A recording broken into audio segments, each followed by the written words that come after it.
The NFL Week 16 schedule starts out with a rare Christmas Day game between NFC rivals in that of the Minnesota Vikings and New Orleans Saints in the Bayou. This is a huge game for both teams, each one for separate reasons. There's also three Saturday games on the slate, capped off by an outing between the Dolphins and Raiders with major playoff ramifications. On Sunday, more exciting games, including the Los Angeles Rams and Seattle Seahawks doing battle in a game that could very well decide the NFC West. It's in this special edition, this special Wednesday edition of NFL Saturday that we provide you with the NFL Week 16 schedule while giving game-by-game predictions. Hello, friends, and welcome, like I said, to this very special Wednesday night edition of NFL Saturday. I am your host, Anthony Florio, joined as always by good old MF Michael Fletcher. Apologies for the late start. We were waiting for MF to get in, and Michael Bullock's not here for now anyways. If Michael Bullock does come in, we will catch him up on what he missed. If not, then we'll see him next week. But for right now, Week 16 of the NFL season, it starts on Christmas Day, this Friday. And things will be a little bit different this time around. Since this is not our usual Saturday time slot, what we're going to be doing is I will not be doing the what to watch for and all that stuff. So, but there's still going to be odds. There's still going to be the other stuff that I do. So, on my end, anyways. And of course, MF will have the scenarios and the whole 9 yards. So with all that being said, let's dive right on into our first game of the week, which will go down this Friday on Christmas Day on Fox, featuring the Minnesota Vikings squaring off against the New Orleans Saints from the Mercedes-Benz Superdome in New Orleans, Louisiana. This game over on Fox. Joe Buck, Troy Aikman, Aaron Andrews, Christina Pink, they will be on the call. New Orleans opening up as a 7-point favorite, but Minnesota leads the all-time series 19-11. Their last meeting, obviously, we all remember, it was the playoff game back in January, the wild card game, won by the Minnesota Vikings in overtime in New Orleans. Their last regular season meeting in New Orleans was 2014. Saints won 20-9. The last Minnesota win in New Orleans in the regular season was 2008, 30-27. So with that being said, let's dive right on into our first matchup of the week, Minnesota and New Orleans. And Drew Brees, you remember Drew Brees returned last week and will once again be back for this rivalry game after missing 4 games due to the ribs and lungs injury. This is great news for a Saints team that's 1 game behind Green Bay for the number 1 seed in the NFC and that all-important first-round playoff bye. Despite showing glimpses of brilliance, Taysom Hill has not elevated the Saints offense since taking over for Brees, and while the latter did not play necessarily well in his return last week against the Chiefs, he's an upgrade. As for the Vikings, they are 6-8 on the season and pretty much done when it comes to the NFC playoff race. Kirk Cousins and company were behind the proverbial 8 ball from the get-go. Start on the season. Recent losses to the Tampa Bay Buccaneers and Chicago Bears add another layer to this. Given that Minnesota doesn't have much to play for here, I don't really like Minnesota's chances, so I am going to go with the New Orleans Saints to win this game. My final score, 31-20. New Orleans beats Minnesota and officially puts Minnesota out of the playoff race, and New Orleans, will stay right up there near the top. So with that being said, MF, good old MF Michael Fletcher, come on in. The Minnesota Vikings and the New Orleans Saints on Christmas Day. I'm guessing there's no scenario for Minnesota, but what is the scenario for New Orleans? I'm sure you've got to have something on that. Well, Anthony, honestly, when it comes to the New Orleans Saints and to the Saints, basically it's simple. They're still in the hunt for the number 1 overall seed. They're gonna need Green Bay to lose somewhere along the way.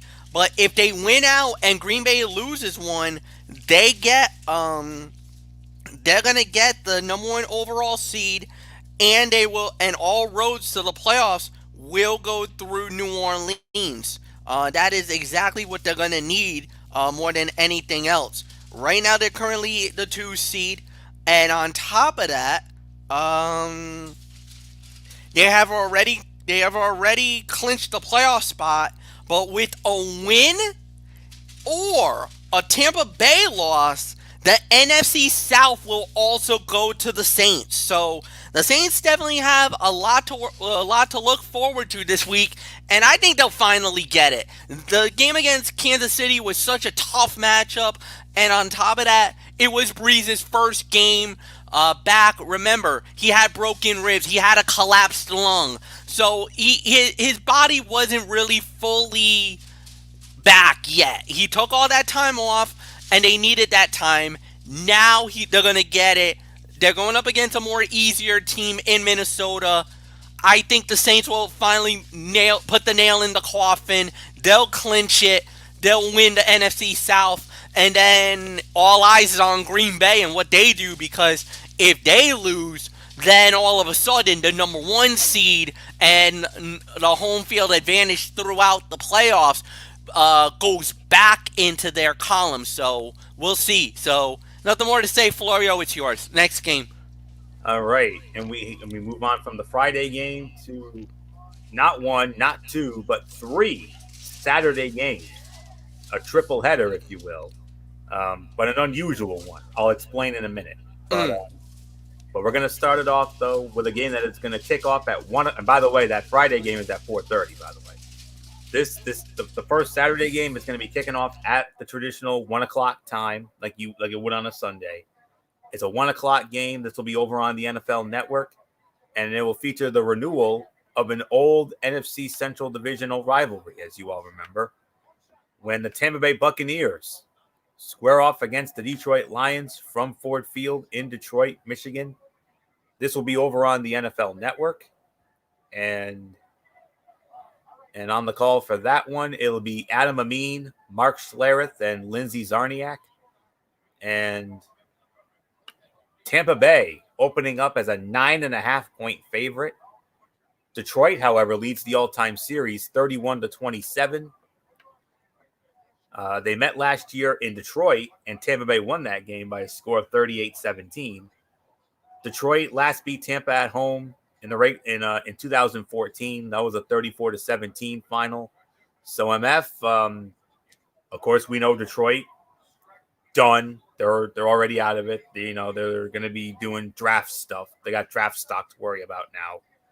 But MF, the Tampa Bay Buccaneers, I know there's implications for them. So what are the scenarios for Tampa Bay going into this game with Detroit on Saturday?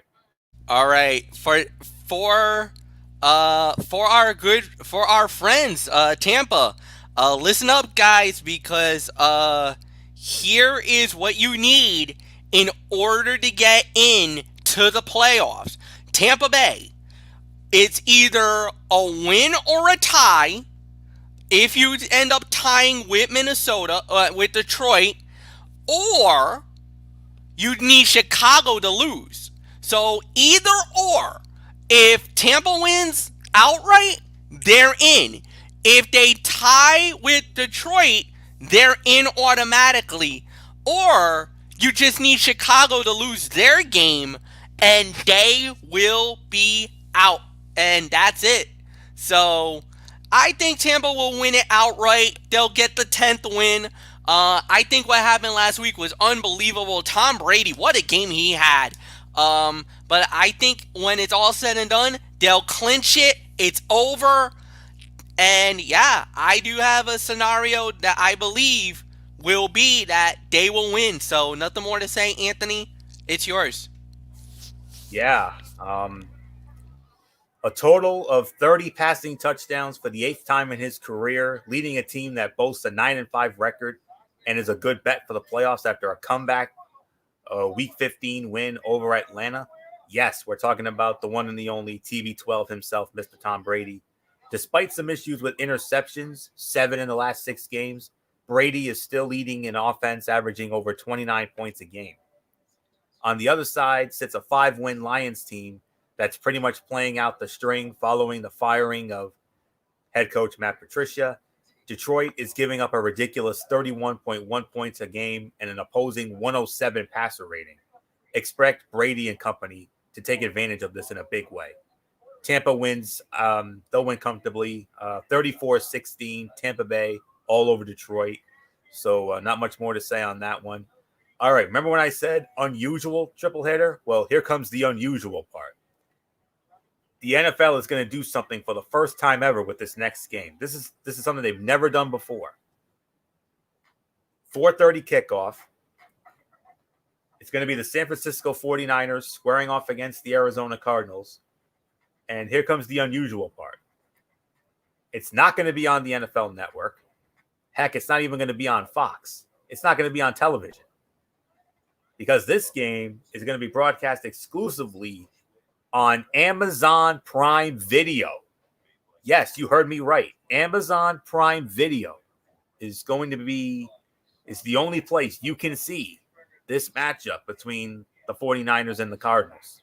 So for any of you Amazon Prime members, which I will admit I am a member of that. I do have an Amazon Prime account. I do. And I don't know if I want to consider going in on this because, it's not the most exciting of matchups, but for all of you who have Amazon Prime Video accounts out there, hop on there if you want to see this. So that's the only way you're going to get it. You're not going to get it on television.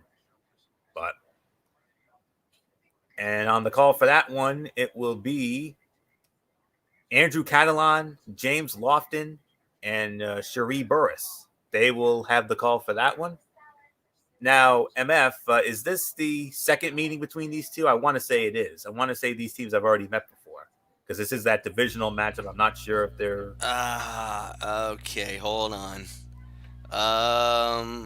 This is the... Yes, it's the second matchup. They played back in, I believe it was week 2, which was September 13th. Arizona won the game 24-20. September 13th. That was actually week 1. All right, then first game of the season, yeah. Okay. I thought they played already. All right. And Arizona won, you said? Yep, 24-20. Okay. So with that being said, that win by Arizona cuts San Francisco's lead down to 31-27. And avoided excuse me, San Francisco swept the season series last year, but Arizona won in San Francisco. But the 49ers won in Arizona last year, 28-25. Cardinals' last home win against the Niners was the year before, 2018. That was an 18-15 final. So with that being said, at 5-9 on the season, the injury-plagued 49ers are playing out the string. It's been a disastrous season for the defending NFC champions. How bad is it? San Francisco doesn't even have a home to play in right now due to the COVID-19 pandemic. It also started mistake-prone quarterback Nick Mullins over the lesser of two evils in that of C.J. Beathard and with Jimmy Garoppolo sidelined. That's until Mullins himself was injured. That did not turn out too swimmingly as Mullins turned the ball over another 3 times during last week's loss to the Dallas Cowboys en route to being eliminated from playoff contention. Arizona is in a completely different situation. It currently boasts a 1-game lead over the Chicago Bears for the final playoff spot in the NFC after a blowout Week 14 win over the New York Giants and a huge win this past week against the game Philadelphia Eagles team. This came after the team lost 3 consecutive games, riding a high with a postseason spot on the line. I see no reason why the Cardinals will have a problem with San Francisco in this one. Closer than you expect, but I'm going with Arizona to win. I forgot to mention Arizona's a 5-point favorite, but I got Arizona winning. My final score is 24-20, and that's all there is to say. MF, San Francisco becomes the second consecutive Super Bowl runner-up to miss the playoffs the following year after the Rams missed out last year. And on top of that, Arizona, like I said, they're hanging by a thread when it comes to that that final spot. And but they control their own destiny, though. What do they have to do? Well, here's the thing. An Arizona win and a Chicago loss. They need that combined. So basically, Zona has to win and the Bears have to lose. If that happens, Arizona's in. They actually sneak into the playoffs.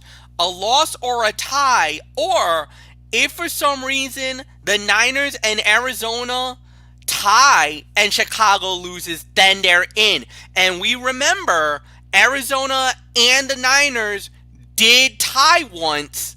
I believe they tied once a few years ago. Or am I wrong, Anthony? Or am I talking? Or Who you wondering about? Arizona? Did Arizona and the 49ers ever have a tie in there? Or am I thinking Philadelphia? I think you think it's somebody. You think it's somebody else because Arizona and San Fran in their history have never had a tie. Had never had a tie. Because I thought the Zona had a tie with somebody recently. No, not this year. Or was it a couple of years ago? Like Arizona, Arizona had a tie with they finished with a tie with Seattle. That was back in 2016. I think that's what it was. All right, no problem. Because that's what I was thinking. All right. But no, I think Arizona will win. I think they'll get the job done, and I do believe that this will be the first of a couple of things that could get them into the playoffs. But we'll see. Nothing more to say. Florio, what's yours? And MF, it's only fitting you lead off on this one because I do believe this next game is our number 3 game of the week. I do believe. Yes, it is. Yeah, I was debating. I have our side of the ledger all mapped out. I was having an issue between this game and the Buffalo and New England game, but I think this game's the bigger one. Am I right? Oh yeah, definitely. This is an eliminator game. All right. So that other game that I was talking about is number 4. So anyways, this is our number 3 game of the week, and what a way to cap off this triple header of NFL games on Saturday. This is the big one right here, and good news. This will be on TV. This will be back on the NFL Network, and it will feature the Miami Dolphins squaring off against the Las Vegas Raiders from the beautiful new Allegiant Stadium in Las Vegas, Nevada. On the call for that one, it will be Joe Davis with Kurt Warner and Melissa Stark, and the Dolphins opening up as 3-point favorites in this crucial matchup, and a lot of history between these two from back in the day, and it's tied. The series is tied between these two teams, 17-17 with a tie. Their last meeting 2 years ago in Miami, Dolphins won 28-20. The last time the Raiders were the home team, true home team, you got to go back to 2010. That was in Oakland. 2014, they played in London, and the Dolphins had their way with the Raiders, 38-14. The Raiders' last home win against the Dolphins in the regular season, you got to go all the way back to 1996. Overall, it was a playoff game, a divisional playoff game in 2000. Raiders won 27-0. Their last overall win against the Dolphins was in Miami in 2017. So a lot of history here, 17-17 with a tie. All right, MF. It's only fitting you start this one off. Eliminator game, you said it. Your Dolphins, big win over the Patriots last Sunday. But the big question is, well, here's the thing, though. This is a buddy bowl. You, Eric Carrier, and your Dolphin family against your good friend Ed Williams and the Raiders. Oh, boy. And the key of this game is really going to be the health of the Miami Dolphins versus the health of the Raiders. Derek Carr did pull his groin, and it seems like he will not play. And now that puts a lot of onus and a lot of pressure on Marcus Mariota. Even though Mariota played a great game against the Chargers. Definitely it's going to be interesting to watch. With Miami, great news for them. Myles Gaskin is off the COVID list and as of now will play on Saturday. That's a big boost for the running back core. Even though Shaheem Hassan with them, they actually did clinch. He went over 100 yards last week, so it was an amazing run for them and a great week for them as well. So that's great on that part. Receiving core, we don't know what Miami's going to bring to the table. Normally we have injuries left and right. You never know how that plays out. But anything can happen. So with the Raiders, they have to literally pull the inside straight. They would need to lose a game. They would need a number of guys to help out in order for that to happen. The one other factor that I will look at is the Miami Dolphins. The Dolphins control their own destiny. 2 wins. That's all they need. If they win this week against the Raiders, and they would have to beat Buffalo in week 17, and Miami gets into the playoffs. Now, there might be a scenario where they could go higher, but they would need Cleveland to get tripped up, which it could happen. They got a tough opponent.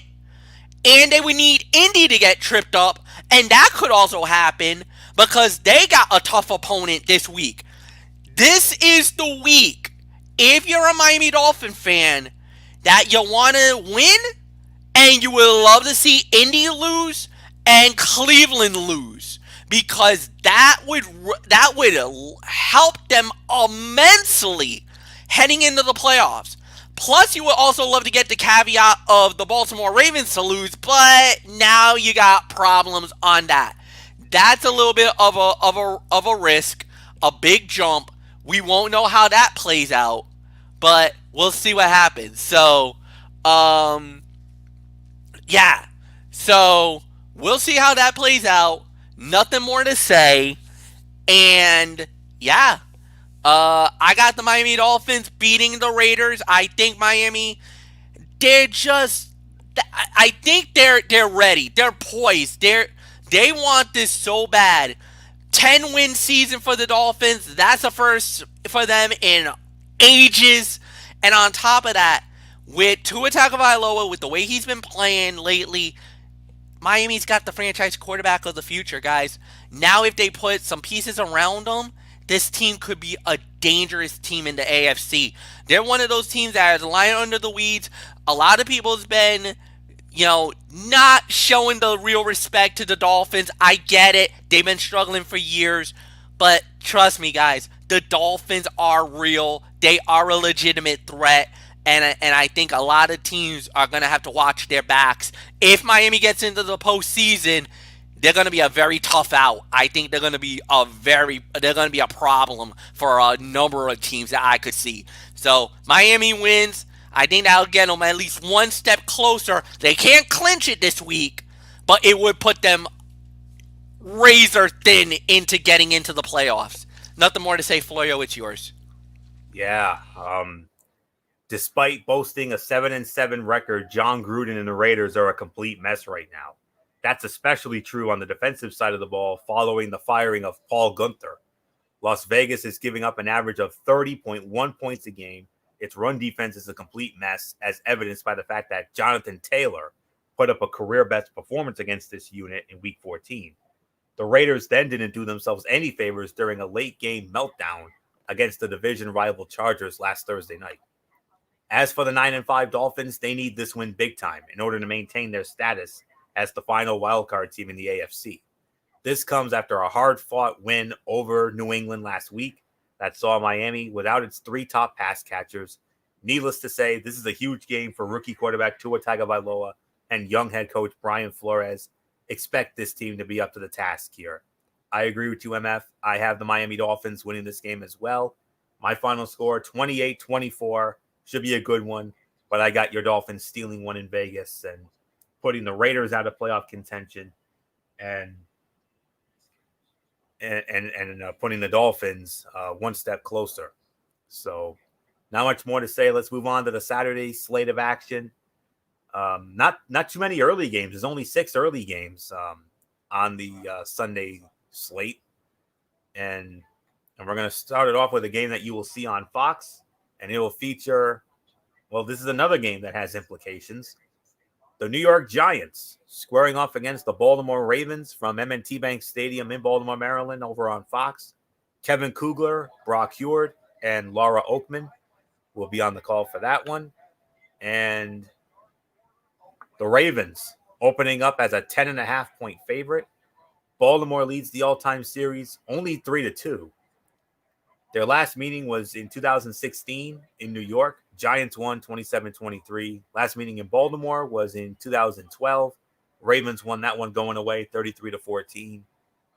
The Giants have never won in Baltimore, so let's get that out of the way. So with that being said, try to find my notes. Okay. We can break this one down pretty quickly. Despite still being remotely alive in the NFC East race, Coach Joe Judge and the Giants don't match up well at all against Baltimore. The Ravens are yielding the 4th fewest points in the NFL and boast one of the top defensive front sevens in the game. The Giants' offensive line has been a complete mess, leading to yet another injury for quarterback Daniel Jones. On the other side of the ball, the Ravens are averaging 29 points a game, while reigning league MVP Lamar Jackson has turned things around after a scary bout with COVID-19. While the G-men rank in the top 9 in scoring defense, their offense won't be enough to keep this one terribly close after Baltimore put up 40 against the Jags in our Zonk game of the week last week. Baltimore, I got Baltimore winning this one, no question about it. They'll win this one comfortably. 31-17, the Ravens over the Giants. So not much more to say. MF, I mean, the Giants' playoff hopes, razor thin, life support, if you will. But the Ravens, though, they're playing their best ball at the right time. And if they make it, you talk about Miami being a scary out. Look at this team. They could be a scary out if they make it. Yeah, but they need Miami to lose. Because right now, Miami holds the head-to-head. Or actually, they hold a key stat that puts them over the top. Miami actually has a better conference record than the Baltimore Ravens, and that's why the Ravens are not in. They got the odds. They got the odds right now because they have a better opportunity to get in, but because they got easier opponents. But one loss by the Ravens could spell disaster for them, because if Miami wins and Baltimore loses, that actually would open the door for the Dolphins to get in. So that's why it's very crucial. The Ravens right now would need Miami to lose. Either they got to lose against the Raiders or they got to lose against Buffalo. One of these two games, Miami has to be tripped up for the Ravens to get in. Because if it ends with identical records, if both teams end up 11-5, Baltimore loses and misses out on the playoffs. So they need this game, and then they're going to need the next game, which I believe is Cincinnati. Those are easy wins, but they would need Miami to lose one of their 2 final games. Now, like I said, the Raider game, that's probably not going to happen, but you never know. The game against Buffalo, that could go a number of ways, because that also depends on what Buffalo does with their remaining games. That could tell us either yes, Buffalo's gonna go after Miami and look for something, or they might sit their guys out, and that might help Miami. So Baltimore's got a lot to work with here. They just got to focus on one game and one game at a time. They'll get the job done. They're gonna crush the Giants, and it ain't gonna be close. So that's the lock of the week. And anybody who's got the eliminator, put it on the Baltimore Ravens this week. They deserve it. Florio, it's yours. All right, fair enough. Next up, well, no implications in this game, unfortunately. we have the Cincinnati Bengals squaring off against the Houston Texans. Normally, you would see a game like this on CBS, but it got cross-flexed over to Fox, so that's good. Chris Myers, Greg Jennings, Jennifer Hale will be on the call for that one, and the spread favors the Houston Texans by 8. 8-point favorite is Houston. Houston leads the all-time series 6-4. Texans have won the last 3 meetings in a row between these two, including the last meeting they had in Houston, which was in 2016. 12-10, Houston won. Cincy won in Houston back in 2014. That's a 22-13 final. So not much more to say. MF, obviously, no implications for either of these two. Draft stock pretty much for both. But Cincy, though, win of the year against the Steelers. Where in the world did that come from Monday night? Yeah, they took it to the Pittsburgh Steelers, and man, did that send a little shockwaves and rumbles through the entire NFL universe. I mean, we all were kind of caught flat-footed on that one. So, yeah, at the end of the day, we'll wait and see what happens. Yeah, I'm gonna say it. I gotta go with the Houston Texans, even though Cincinnati played very inspired football. But can they do that 2 weeks in a row? It's possible, because Houston's a mess right now. They let one get away from Indianapolis. They should have won that game, and they let them get away with it. So who knows how that's gonna play out? You know what? I'm gonna say that Houston wins, but like I said, I'm not really too I'm not 1,000% on that one. So Florio, it's yours. Yeah. Let me just find it in my notes here. Bengals Texans. Oh boy, where is it? I don't see it. Here, okay. Prior to last Monday's shocking win over Pittsburgh, Cincinnati had put up 31 points in 3 games combined since their quarterback Joe Burrow was lost for the season to a torn ACL and MCL. Something changed big time in Cincinnati on Monday night, relying on a mistake-prone Steelers team and the legs of quarterback Ryan Finley. Yeah, that happened. The Bengals won their 3rd game of the season. Was that a mirage or just an example of the Steelers struggling big time recently? On the other hand, these Texans are also playing out the string. Their ugly Week 14 loss to the Chicago Bears pretty much ended any hope that this team could turn things around. Despite this, Houston has Deshaun Watson under center. That should be enough against one of the worst teams in the league heading into Week 16. I got the Houston Texans winning this one rather comfortably. 31-14, Houston over Cincinnati. So not much more to say there. Next up, we have our Zonk game of the week. You could say that's the Zonk game of the week on Fox. Well, this is our Zonk game of the week. And speaking of cross-flex, though, this is a game that you would usually see on Fox, but it got cross-flexed over to us, our side of the ledger. Zonk game of the week, the Chicago Bears squaring off against the Jacksonville Jaguars from TIAA Bank Field in Jacksonville. The legendary Greg Gumbel with Rich Gannon and Jay Feely. And Chicago opening up as a 7.5-point favorite. And the series history favors the Chicago Bears 4-3. Their last meeting in Jacksonville was in 2012. The Bears all day, 41-3. The Jaguars last beat the Bears at home in 2004. That was a 22-3 final. So, of course, definitely some implications here. Of course, Chicago, their playoff hopes are definitely on life support. Whereas the Jacksonville Jaguars, they now control the number 1 draft pick. We'll get into that in a moment. But losers of 13 consecutive games. Here's a squad that's losing by more than 11 points a game while ranking in the bottom 5 in the NFL in both scoring offense and scoring defense. And the Jags, previously stout defense, has recorded only 17 sacks in 14 games combined. Oofa. As for the Bears, they do remain in the playoff picture. after righting the ship, losers of 6 consecutive heading into Week 14, Chicago laid waste to the Houston Texans by the score of 36-7 before taking out Minnesota in a do-or-die game this past Sunday.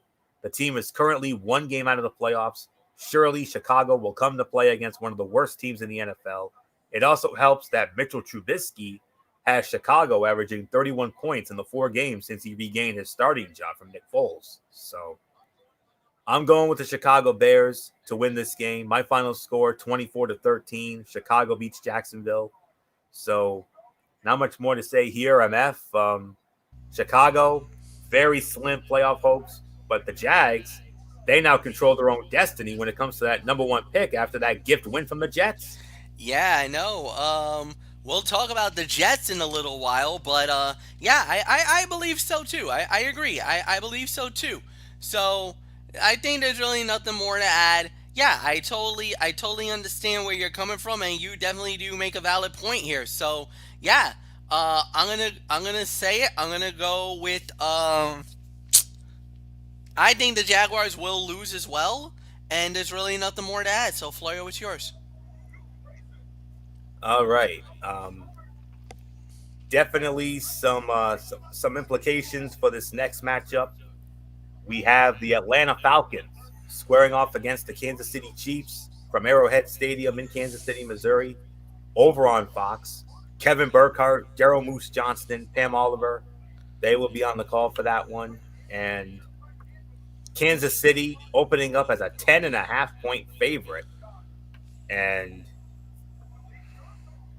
the series history favors the Kansas City Chiefs by a count of 6-3.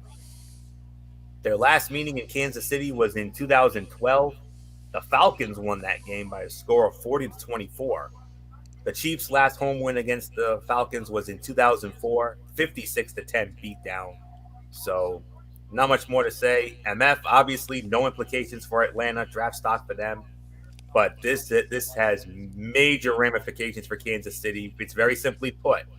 Win, and the road to the Super Bowl in the AFC goes through Arrowhead. Am I right? Not only that, it doesn't necessarily have to go that way. Either Pittsburgh loses, which their opponent is pretty tough, or even Buffalo. Buffalo now has an outside shot at number 1, but if they lose their game against the New England Patriots, they're done. They're gone. They will not get the number 1 overall seed. They would have to fight for either 2 or 3 at that point. So yeah, but I do believe Kansas City will get the job done. I think it's going to be a high scoring game. I just feel like it's going to get into a shootout like every other game has been, because I think Atlanta will hang tough with Kansas City, but there's just going to be too much Patrick Mahomes, too much Tyreek Hill, too much Travis Kelce, even though we might not see Clyde Edwards-Helaire. He got hurt. And that looked like a pretty nasty injury he suffered last week, so he might not go. But I do believe that Kansas City will win, and they will be the number 1 seed in the AFC. And like you said, all roads will lead through Arrowhead. So nothing more to say. Florio, what's yours? Yeah. On the surface, there's no way that Matt Ryan and company are going to be able to stay with the defending champs come Sunday. Boasting a 4-10 record, Atlanta is giving up nearly 26 points a game after blowing yet another multi-score lead against the Tampa Bay Buccaneers last week. That includes opposing quarterbacks putting up 28 passing touchdowns compared to 9 interceptions. Add in Julio Jones' injury issues, and this one could get out of hand early. However, we'd be remiss not to focus on what the Chiefs have done recently. Despite boasting a 13-1 record, all the Chiefs' last 6 wins have come by 1 score. They are winning by an average of 4 points during said 6-game winning streak. Sure, Kansas City's offense will have a field day against a weak Falcons defense. And that's all there is to say on that. I think the 10.5 spread is a little too steep, if I'm being honest with you. I don't know if they're going to cover that spread, but I still have Kansas City winning this game. I do agree with MF sentiments. This will be a high-scoring affair, but I got Kansas City coming out of this one. My final score, 35-27.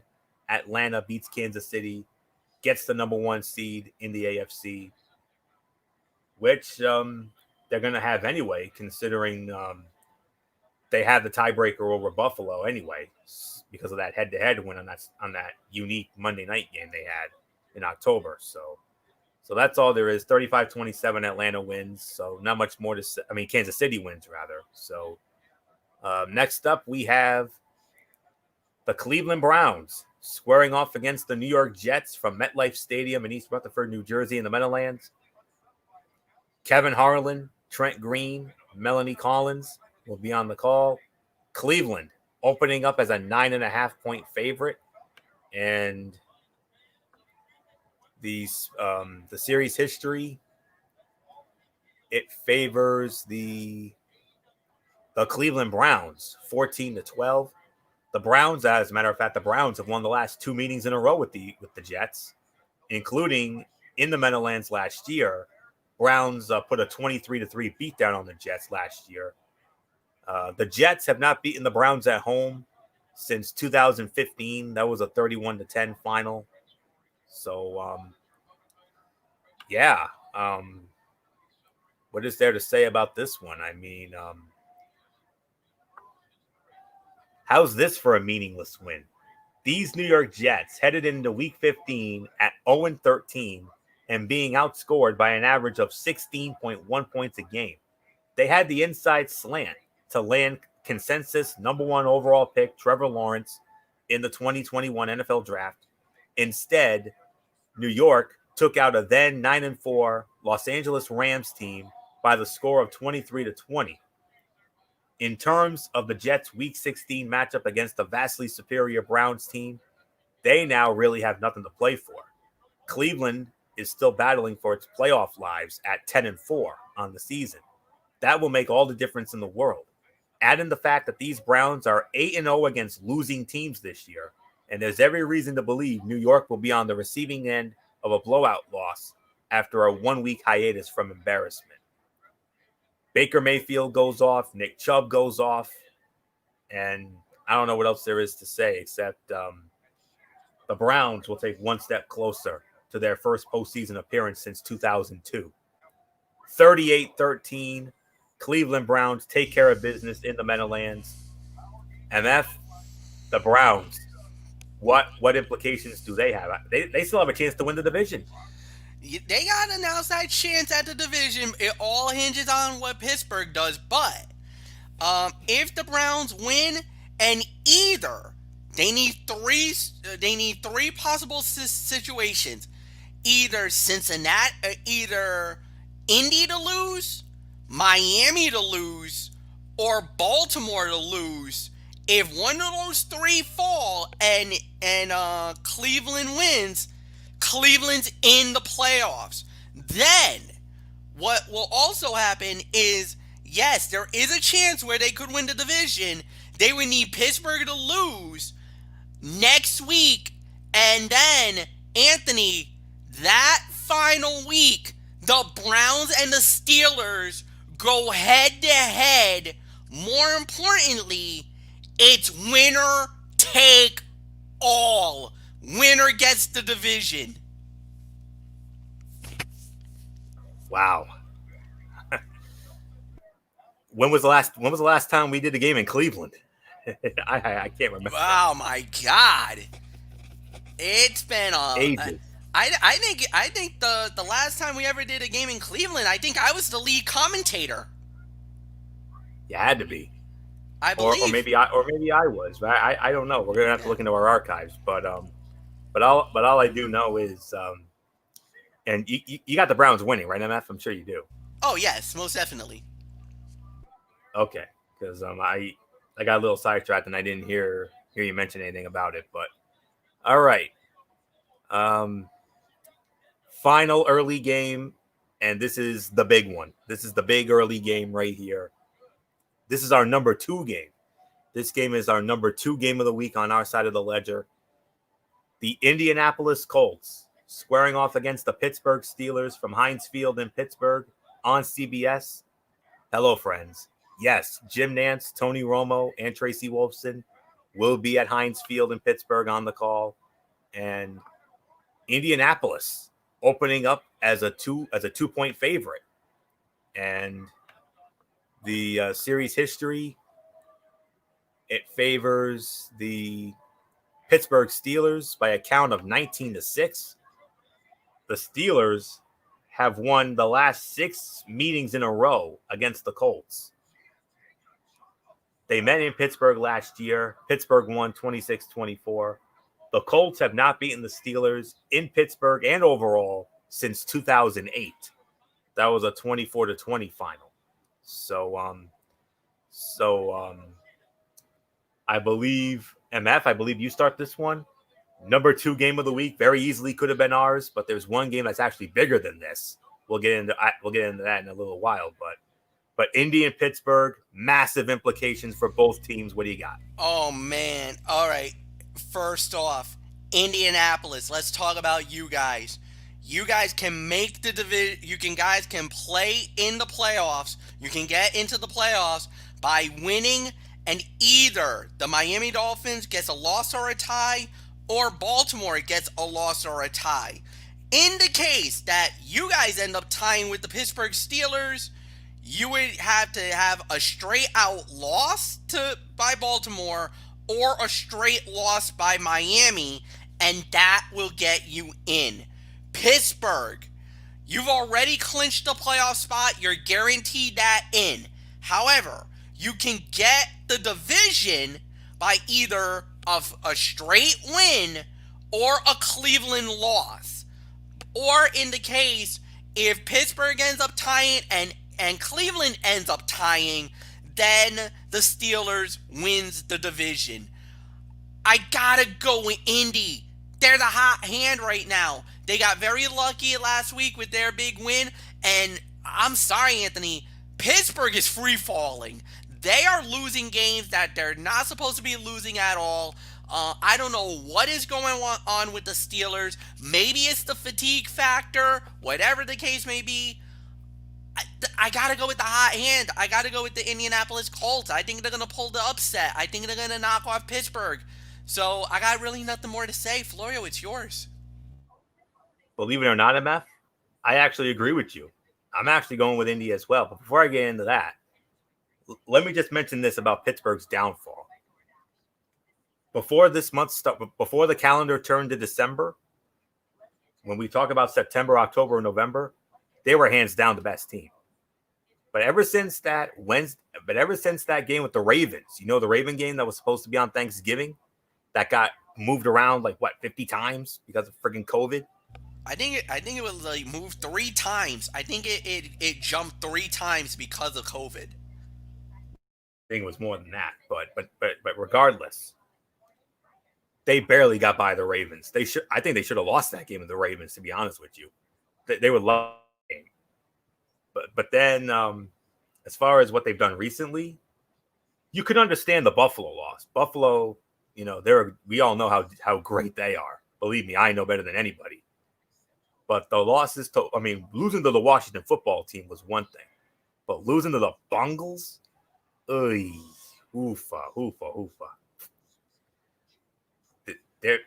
You've heard me talk about teams playing their best football at the right time. These guys are playing the worst football at the wrong time. Even though they got in, even though they're still going to be a playoff team. Oh boy, I don't know, man. But anyways, trying to find it here. All right. Things are not going swimmingly for Mike Tomlin's Pittsburgh Steelers. They have lost 3 consecutive since an 11-0 start to the season. That includes a humiliating Week 15 defeat at the hands of the previously 2-win Bengals. More than anything, it's been about a lack of a rushing attack to help Ben Roethlisberger on offense. Pittsburgh has gained a total of 154 yards on the ground during its 3-game losing streak. Meanwhile, Ben Roethlisberger seems to be a shell of his former self under center while dealing with a knee injury. It's a much different story in Indy right now. This team has won 3 consecutive games. Potential future Hall of Fame quarterback Philip Rivers is playing perhaps the best football of his career, having tossed 18 touchdowns against 4 interceptions over the past 9 games. The rejuvenated Colts defense is also allowing the 5th fewest rushing yards in the league. This will make all the difference on Sunday. I agree with you, MF. I liked Indy as well. I think Indy will steal one in Pittsburgh. Final score 24-20. Indy steals one in Pittsburgh. So not much more to say. Now let's move on to the late games. And we will start it off with a game with no implications. 405 games on CBS. And this first one features the Denver Broncos squaring off against the Los Angeles Chargers from the beautiful new SoFi Stadium in Inglewood, California. I don't need your help with this one, MF. I already know this is the second meeting.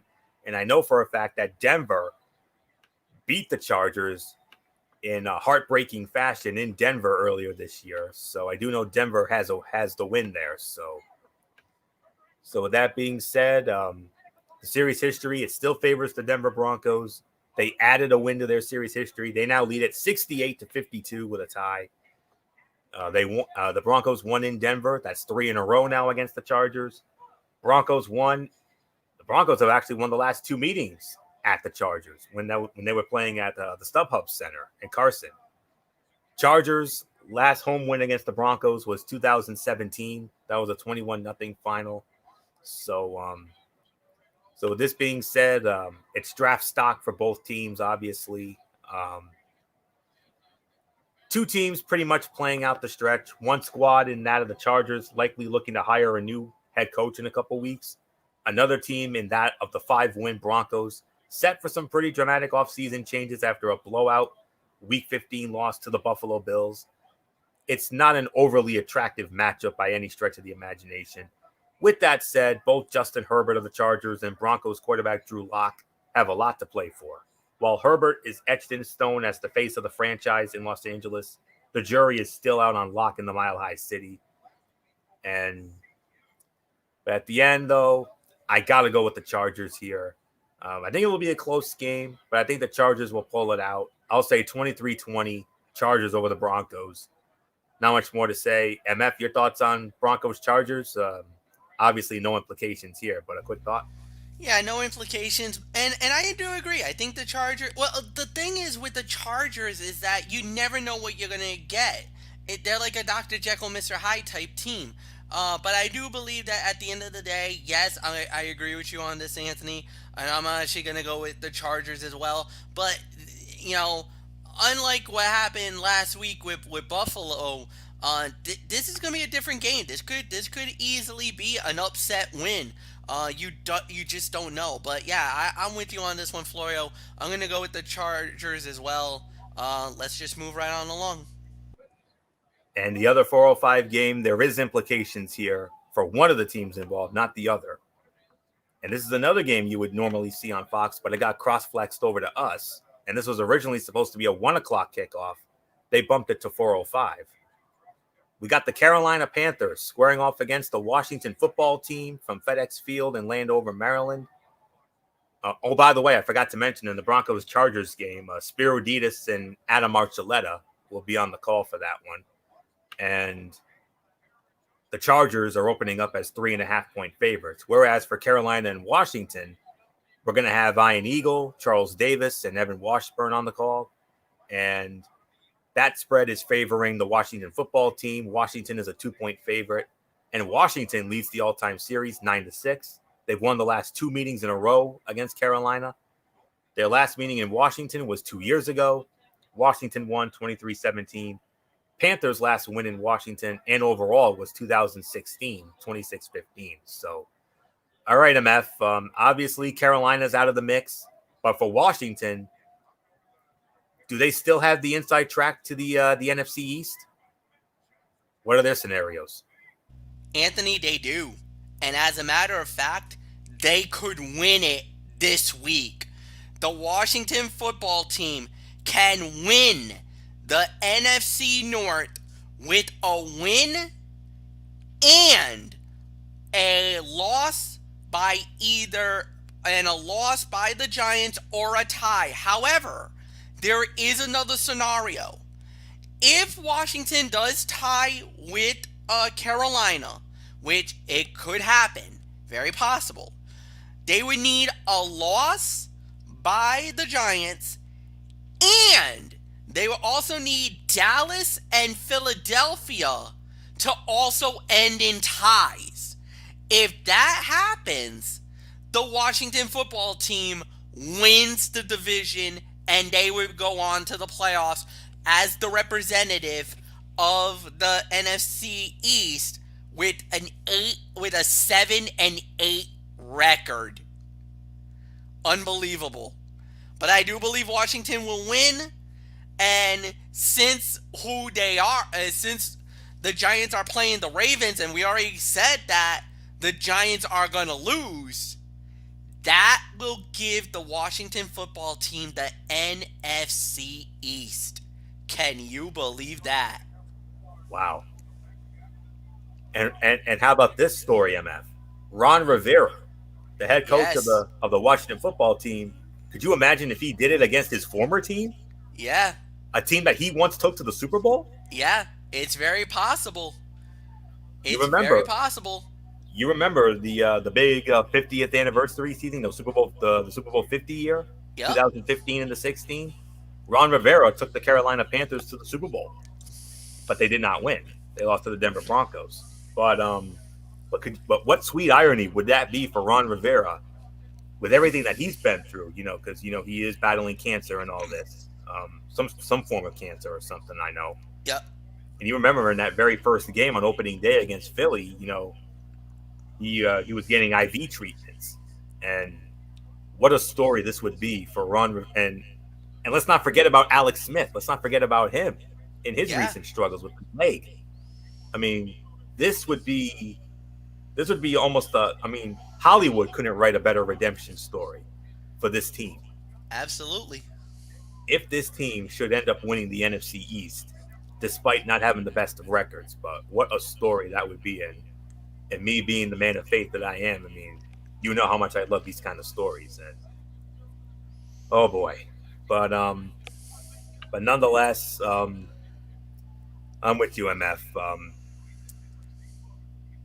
Washington head coach Ron Rivera going up against the team that fired him last season. Rivera doing so with his current squad in first place in the NFC East and looking to potentially win the division despite a narrow Week 15 loss to the Seattle Seahawks. The turnaround in DC has been something else since a 1-5 start to the season, with Washington is now 4-1 in its last 5 games. Alex Smith is 4-1 as a starter this season and 10-5 since he joined the organization back in 2018. He should be good to go for this one after missing last week's game. As for the Panthers, things have turned ugly. Carolina has lost 8 of 9 since a 3-2 start to the season. Its defense has given up 28 points a game over the last 3. That included a 4-touchdown performance by Drew Lock of the Denver Broncos 2 weeks ago. I think it's simple math here, folks. Washington. I think Carolina will give them fits, but I think ultimately Washington will pull it out. They'll leak it out, as I say. 20-17, Washington beats Carolina, takes a step closer to winning the NFC East. So not much more to say. Let's move on to the 2 4:25 games that'll be over on Fox. And both of these games have big-time implications. One more so than the other, but first up from the and they're both divisional games. From the NFC East, we have the Philadelphia Eagles squaring off against the Dallas Cowboys from AT&T Stadium in Arlington, Texas. MF, I know this is the second meeting, but who won the first one? I believe it was Philly that won the first game. Let me see. I want to say Philly won too. Here, and it was. Oh yeah, Philly 23-9. Aha, and that was in Philly. Yep. Okay, so Dallas, I should say Philadelphia won the first meeting between these two in Philadelphia earlier this year, as MF mentioned. So with that being said, that actually cut into Dallas's lead. We'll get into that in a moment. But on the call for that one, it will be Kenny Albert with Jonathan Vilma and Shannon Spake. And the spread favors the Philadelphia Eagles. Philadelphia opening up as a 2.5-point favorite. With the Philly win, it cut Dallas's lead down to 66-53. And they split last year. Both teams won at home, so obviously Philly won in Philly. Dallas won in Dallas last year, 37-10. Matter of fact, Dallas has won the last 2 meetings with the Eagles at home. Philly hasn't won in Dallas since 2017. That was a 37-9 beatdown in Jerry World.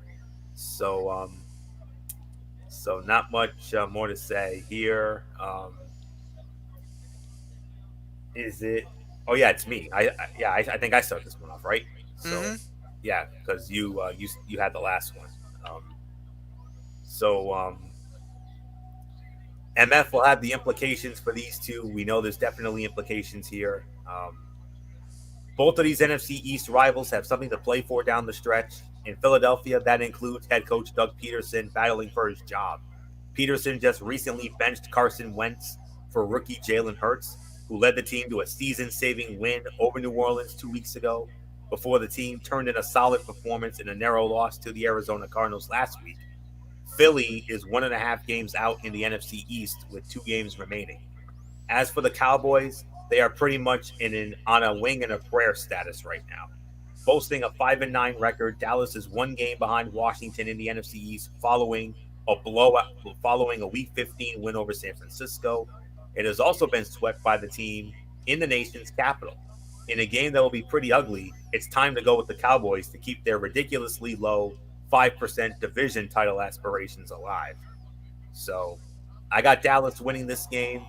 It's going to be a great game, going to be a close game. 27-23, Dallas beats Philly. So MF, what are the implications for these two? Well, it's just basically you're hanging on for dear life right now, because if Washington wins the division, there's no more implications. Both teams are out of the running.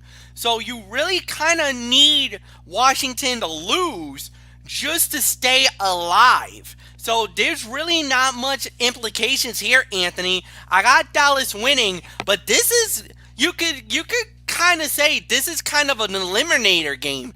Whoever loses this game is basically dead in the water. So there's really nothing more to say. Florio, it's yours. All right, MF. The other big game. This is the other big 425 game over on Fox. This game is in all essence here, in all likelihood, this game is very well going to be for the NFC Western Division Championship. Yep. It will feature the Los Angeles Rams squaring off against the Seattle Seahawks from CenturyLink Field in Seattle. Joe Buck, Troy Aikman, Aaron Andrews, they will be there. Seattle opening up as a 1.5-point favorite. Second meeting between these two. The Rams won the first meeting. That was at SoFi about a month or so ago. Yep. So they cut into Seattle's lead. Seattle now leads 24-20 against the Rams. Rams in LA, obviously, but Seattle won in Seattle last year, 30-29. The Rams' last win in Seattle was the year before, 2018. So there isn't much more to say. MF, Rams, Seattle, in Seattle, NFC West on the line. Let me guess. Does the winner win the division? Well, if Seattle wins, it's over. They clinch. If the Rams win, they would have to go one more week. Week 17 will decide it, but the Rams would have the inside track where they would have to win. Seattle would need the Rams to lose, and then they would have to win their game in order to win. So, yeah, Anthony, this is very crucial. If Seattle wins, then they win the division outright. There's no more argument. If the Rams win, not only do they take the division lead, but they will also have the head-to-head. That means because they would have won already 2 games over the Seahawks because they would have swept the series, that means that all the Rams would need to do is win their game in week 17 and they would have won the division. But it's in Seattle. And with everything that happened last week with the Rams, man, I got no faith right now on the Rams, especially after they lost to the Jets. Seattle wins, they will clinch the division. Anthony, it's yours. Yeah, this is pretty much for the NFC West title. By virtue of their disastrous loss to the previously winless Jets last week, these Rams are 9-5 on the season and a game ahead of Seattle. Even then, they can tie for the division while boasting the head-to-head tiebreaker with a win here. There's one dramatic difference between these two squads, a difference that could lead Sean McVay and the Rams to a win. Led by Aaron Donald, their defense has recorded a whopping 44 sacks in 14 games. Jared Goff himself has gone down just 20 times. On the other hand, Seahawks quarterback Russell Wilson has been sacked 41 times.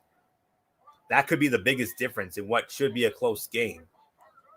But at the same time, though, you got to go with Seattle here.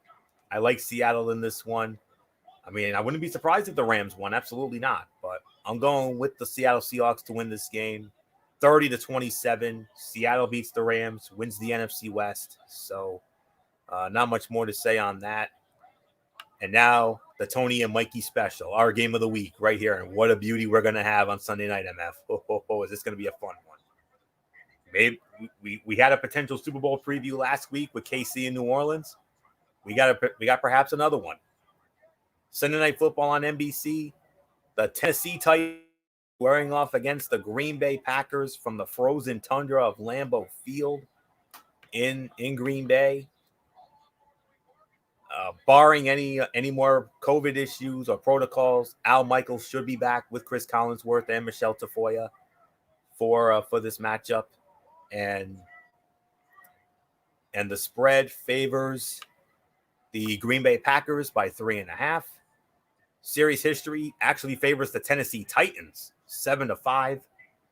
Their last meeting in Green Bay was in 2012. Green Bay steamrolled Tennessee 55-7.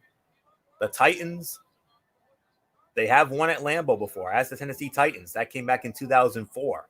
Tennessee steamrolled Green Bay 48-27. So there's not much more to say on this, except this is the Tony and Mikey game of the week, and I wanted this game, and I'm glad I'm getting it. I mean, Aaron Rodgers versus Derrick Henry, a matchup between two NFL MVP candidates with a ton of postseason ramifications for both teams. The NFL could not have asked for a better Week 16 Sunday Night Football matchup. Tennessee sits at 10-4 on the season and in a first-place tie with the Indianapolis Colts in the AFC South. Green Bay has already won the NFC North, but it is doing battle for the number one seed in that elusive first-round bye. The one glaring issue for Coach Mike Vrabel's Titans has been on the defensive side of the ball. This unit is giving up 25.8 points a game and has recorded a league low 14 sacks.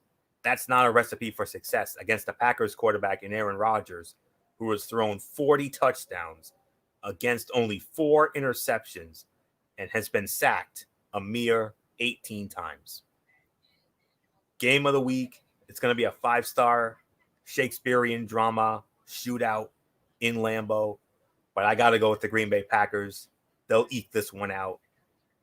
35-31, the Green Bay Packers knock off the Tennessee Titans in what is going to be a fun game. I cannot wait for this one on Sunday night. So time for me to bring in the Phil Simms to my Jim Nance here. MF, I mean, we couldn't have asked for a better game for this week for us to do. The Tennessee Titans, the Green Bay frozen tundra of Lambeau Field. Tons of implications for both of these teams. Nothing more here to say except MF, do that thing I like. And hello, friends. Tony and Mikey game of the week. Let's go, baby. Yeah, this is a huge game, and there's a lot of implications here. Where do I begin? Well, it starts off, let's start on the NFC side. Let's start with Green Bay. Green Bay can get the first round bye, home field throughout the playoffs if they win and Seattle has to lose. That's one scenario. There's another one. This is really convoluted, but bear with me on this. First, Green Bay would have to tie, and they would need New Orleans to lose or tie, Seattle to lose or tie, or as long as New Orleans and Seattle don't tie. You just contradicted yourself, NFL. What the hell is that? What the hell is that? So, anyway, if that happens, it's done. It's over. They win. For Tennessee, if Tennessee clinches, for them to clinch the division, they would have to win and Indy would have to lose.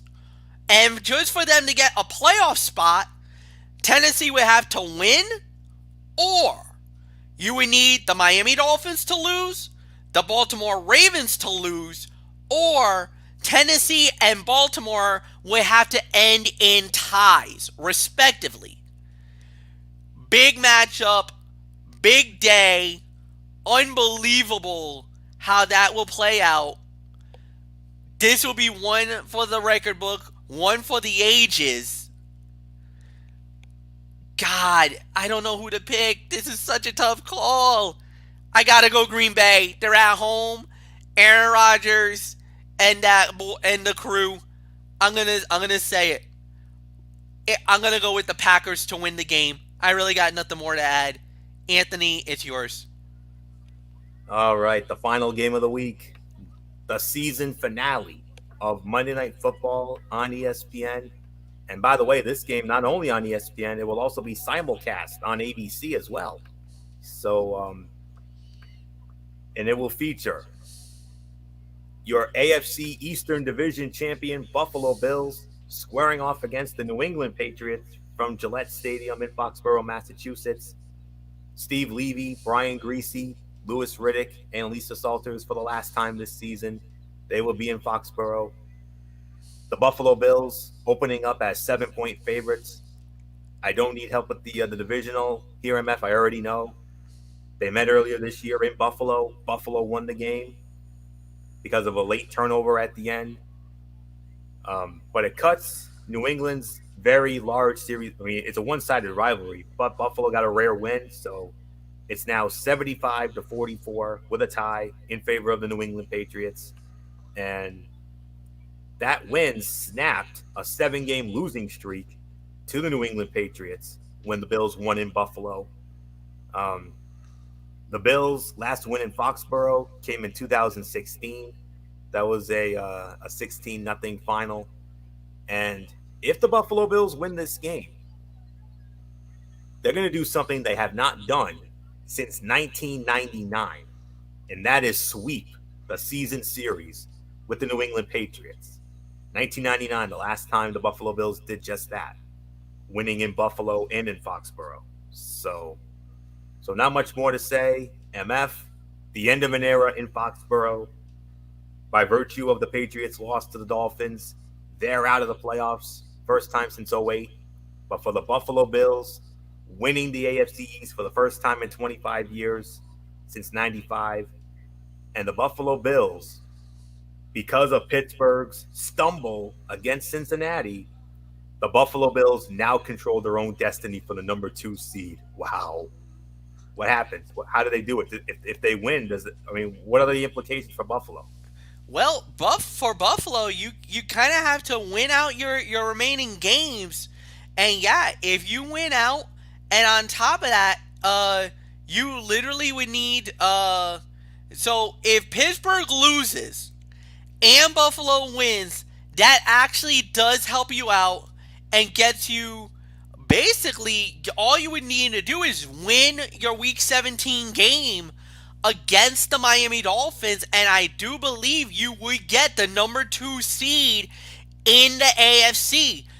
Basically, you would basically play against the lowest seed in the wild card round, the number 7, and whoever that may be, you'll face them. Um, as far as the other game goes, who knows how that plays out?